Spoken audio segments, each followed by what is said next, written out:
Time now for the question of the day, brought to you by Painted Skies Dental Center, online at paintedskiesdental.com. All righty, live on the airwaves at 103.9 FM. This is your Country Mornings, 103.9 KGRT. I'm Ernesto. Gino, who's going to be filling in for me next week, is joining us here this morning. Say good morning, Gino. Good morning, Gino. There you go. He follows instructions really well. Really. No, he doesn't. I don't. Also, we're live on, let's see, eventually we're going to be on Twitch, I think starting soon. YouTube, Facebook, Twitter, the metaverse. So there you are. There you go. So we're all over the place. And you can participate on any of these platforms. Comment below on our question of the day. It's National Perfume Day today. And do you know someone who wears too much cologne or too much perfume? If you do know somebody, call us up at 575-523-KGRT. That's 575-523-5478 at the Zia Comics line number. We definitely want to know, who do you know that wears too much cologne, too much perfume? Do you know you're anybody? Trying to get somebody in trouble this morning? Well, here's the thing: we're not gonna say any names. You could just say coworker. You could say someone I work with at my office. You can say husband. You can say wife. I'm not going to call anybody out and put them on blast. Good morning, Patty. Good to hear from you this morning. Like I said, who do you know? Do you know someone who wears too much cologne or perfume? And should you tell them something? That's another thing too. Well, as a little public service for not themselves but also everybody else, if they do wear too much, I think you would have to let them know. I think so. Now, I always remember a good friend of mine. His name was DJ Black, and he would tell the story of when he went to an interview one time. And he went to the interview, and he couldn't stay in the interview more than 2 minutes because the person that was interviewing him had so much cologne on him. It was just like hard for him to answer, hard to concentrate on anything. So he didn't worry about getting the job because he's like, if I have to work with this guy all the time, what's the point? So yeah, I remember a time when my brother. Remember my brother? Yes. Yeah. You were at the wedding. But he was going out on a date and was getting ready to walk out the house. And I'm like, dude, dial it back a bit. Dial it back because it's not going to be a good thing. So, yeah, I think guys do the over cologne. We used to have a guy named Steve C. something that was a DJ. He used to DJ at rodeo. He'd come in, always have to wear the cologne to try to get rid of the bar smell when he'd come into work and be like, dude, you're making us suffer because you worked hard at a bar. Don't give me that. Yeah, don't do that. Now, of course, there's this thing called a shower that usually helps out with that too. I don't think he ever understood that concept.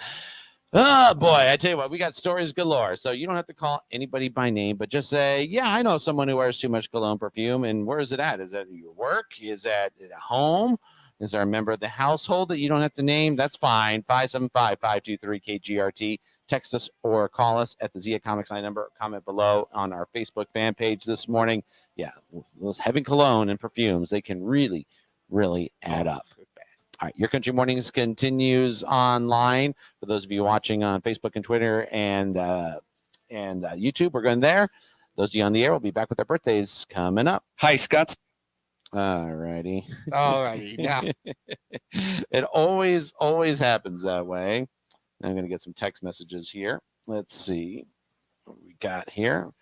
And let's see. I'm getting what have you got? I just realized I should probably check mine too. Here we go.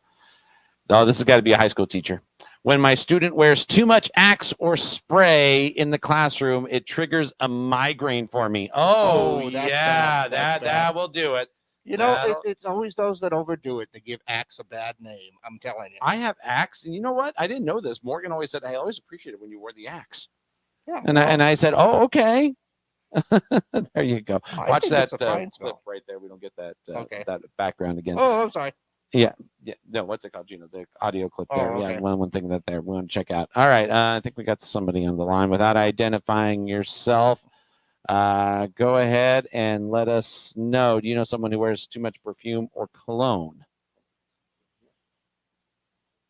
I am the head cook at a school, and there is a teacher that comes through the lunch line every day, and with our mask on, we all feel like we got to change our mask. That's how strong it is. Whoa, even with the mask on. Hello?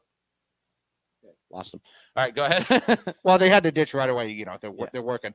If these days with the mask on, if you're smelling that, that's even with the mask on, you would think the mask would help protect you from that, but it Yeah, doesn't. no, it makes me wonder how effective they are with other things. Oh, anyway, never mind. Okay.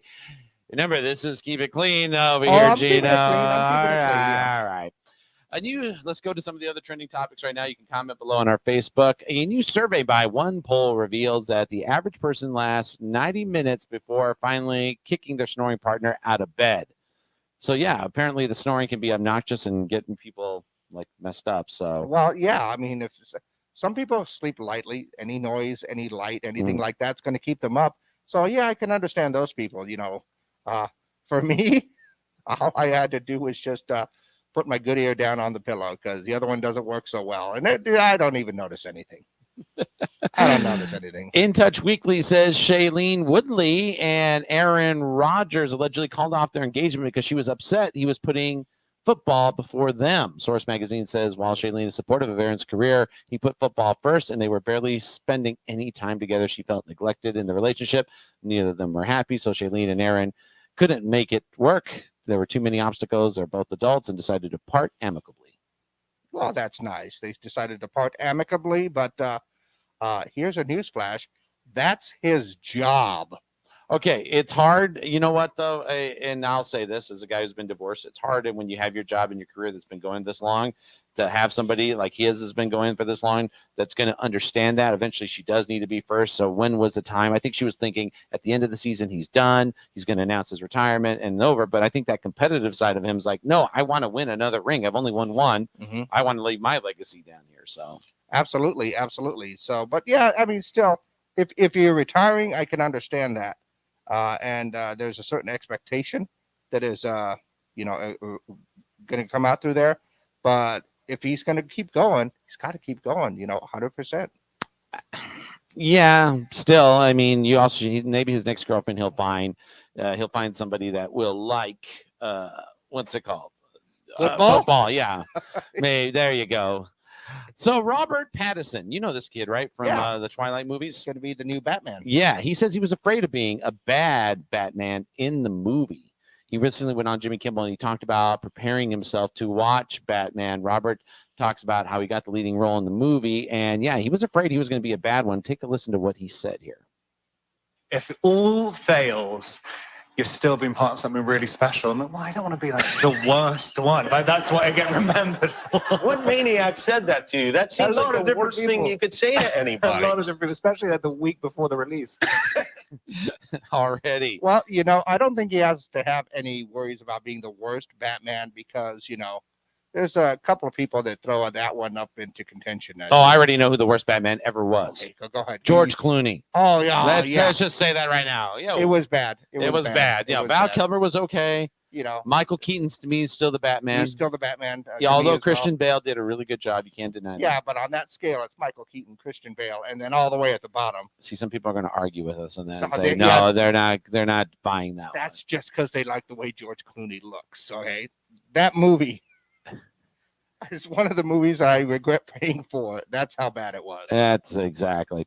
Variety magazine says Larry David documentary is coming to HBO Max in March. It chronicles his rise to fame as a writer on Seinfeld and then on Curb Your Enthusiasm. What's funny is a lot of people forget he was actually one of those SNL type actors on a show called Fridays on ABC.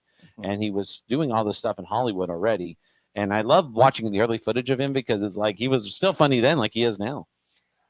Well, I think the show's going to be okay. That's going to be pretty good. We'll see how it goes.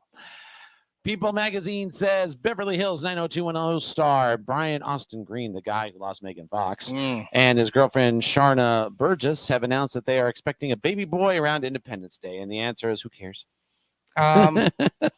Congratulations, Brian Austin Green and girlfriend. I didn't catch the name. Yeah, no, it's still the guy who lost. Yeah, Megan Fox. But if he's happy, he's gonna have it. Congratulations, Brian. Enjoy parenthood. All right, Gino. I don't want you to go to South Africa anytime soon. The Cape Town Etc. newspaper says a Cape Town, South Africa diner is going viral because they're serving an Oreo cheeseburger. Joey's Easy Diner cheeseburger is topped with Oreo cookies and melted Oreo cream. The Oreo cream is infused with rum. The burger is served on a sesame seed bun with a side of fries. And already my stomach's like, you are not eating that. No, my stomach might be saying that. My doctor is definitely saying that. But, infused with rum, though, and a burger. This may be a brilliant chef. I'm not sure yet. That sounds like it's a heart attack ready to happen. All right. Though. Gino's going to be here with, I got one more. I talked about this morning. WHIO says a group of Girl Scouts from Dayton, Ohio are making headlines because they're planning to sell cookies outside of a local Hooters restaurant. The troop is unable to sell cookies at local grocery stores because of the coronavirus, so Hooters is happily allowing the girls to sell their cookie stand outside of their store. I think that's a good idea, and it would do wonders for the community to go ahead and have those Girl Scout cookies out there. But still not as brilliant as the ones that wanted to sell across the street from a dispensary. There you go. That's the point. By the way, speaking of Hooters, I'll be judging tonight the Vixen contest around 7 o'clock. So if you have a chance, come on by. There's still a chance to maybe get a table. If you can, it's going to be a lot of fun. So the Miss Vixen contest going on at Hooters tonight. Yours truly will get a chance to be a celebrity judge for that. So I'll do my best. The horrors of it all. Yeah. So do you know someone who wears too much cologne or perfume? Let us know. 575-523-KGRT. Thanks for watching Your Country Morning's Trending. We'll see you tomorrow.